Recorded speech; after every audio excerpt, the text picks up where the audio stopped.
नमः भगवते वासुदेवाय नमः। आज हम कार्तिक माह महात्म्य का 28वां अध्याय पढ़ेंगे। पढ़े सुने जो प्रेम से वो हो जाए शुद्ध स्वरूपा। यह 28वां अध्याय कार्तिक कथा अनूप। धर्मराज ने पूछा, मैंने सुना है कि जय और विजय भी भगवान विष्णु के द्वारपाल है। उन्होंने पूर्व जन्म में ऐसा कौन सा पुण्य किया था जिससे वे भगवान के समान रूप धारण करके वैकुंठ धाम के द्वारपाल हुए। दोनों पार्षद ने कहा, ब्रह्मांड पूर्व काल में तृण बिंदु की कन्या देवहूति के गर्भ से महर्षि कर्दम की दृष्टि मात्र से 2 पुत्र उत्पन्न हुए। उनमें से बड़े का नाम जय और छोटे का नाम विजय हुआ। पीछे उसी देवहूति के गर्भ से योग धर्म के जानने वाले भगवान कपिल उत्पन्न हुए। जय और विजय सदा भगवान की भक्ति में तत्पर रहते थे।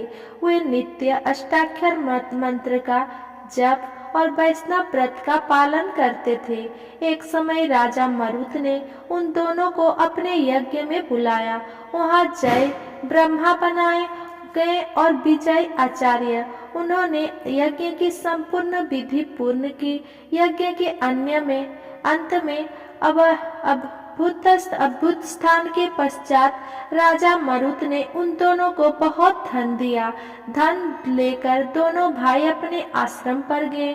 वहां उस धन का विभाग करते समय दोनों में परस्पर लाग डांट पैदा हो गई। जय ने कहा, इस धन को बराबर बराबर बांट लिया जाए।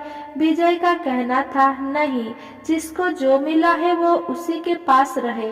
तब जय ने क्रोध में आकर लोभी विजय को शाप दिया, तुम ग्रहण करके देते नहीं हो, इसलिए ग्राह अर्थात मगरमच्छ हो जाओ।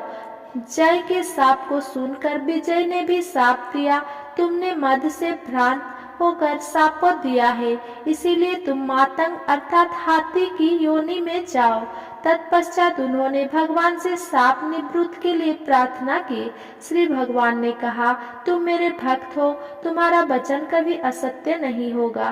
तुम दोनों अपने ही दिए हुए इन शापों को भोग कर फिर से मेरे धाम को प्राप्त होगी। ऐसा कहकर भगवान विष्णु अंतर्ध्यान हो गए। तदनंतर वे दोनों गंड नदी के तट पर ग्राह और गज हो गए। उस योनि में भी उन्हें पूर्व जन्म का स्मरण बना रहा और वे भगवान विष्णु के व्रत में तत्पर रहे। किसी समय वो गजराज कार्तिक मास में स्नान के लिए गंड नदी गया तो उस समय ग्राह ने शाप के हेतु स्मरण करते हुए उस गज को पकड़ लिया।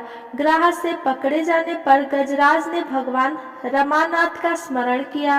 तभी भगवान विष्णु शंख चक्र और गदा धारण किए वहां प्रकट हो गए। उन्होंने चक्र चलाकर ग्राह और गजराज का उद्धार किया और उन्हें अपने ही जैसा रूप देकर वैकुंठ धाम को ले गए। तब से वो स्थान हरि क्षेत्र के नाम से प्रसिद्ध है। वे ही दोनों विश्वविख्यात जय और विजय हैं जो भगवान विष्णु के द्वारपाल हुए हैं। धर्मदत्ता, तुम भी ईर्षा और द्वेष का त्याग करके सदैव भगवान विष्णु के व्रत में स्थिर रहो। समदर्शी बनो। कार्तिक माघ और वैशाख के महीनों में सदैव प्रातःकाल स्नान करो। एकादशी व्रत के पालन में स्थिर रहो। तुलसी के बगीचे की रक्षा करते रहो।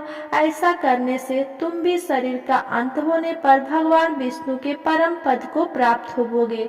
भगवान विष्णु को संतुष्ट करने वाले तुम्हारे इस व्रत से बढ़कर ना यज्ञ है, ना दान है और ना तीर्थ ही है।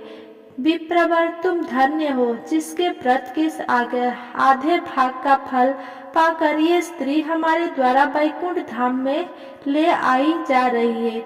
नारद जी बोले, हे राजन, धर्मदत्त को इस प्रकार उपदेश देकर वे दोनों विमानचारी पार्षद उस कलहा के साथ वैकुंठ धाम को चले गए। धर्मदत्त जीवन भर भगवान के व्रत में स्थिर रहे और देहावसान के बाद उन्होंने अपनी दोनों स्त्रियों के साथ वैकुंठ धाम प्राप्त कर लिया। इस प्राचीन इतिहास को जो सुनता है और सुनाता है वो जगत गुरु भगवान की कृपा से उनका सानिध्य प्राप्त करने वाली उत्तम गति को प्राप्त करता है। अगर मेरा ये वीडियो आपको पसंद आया हो तो मेरा वीडियो को लाइक कमेंट शेयर करें एंड मेरा चैनल को सब्सक्राइब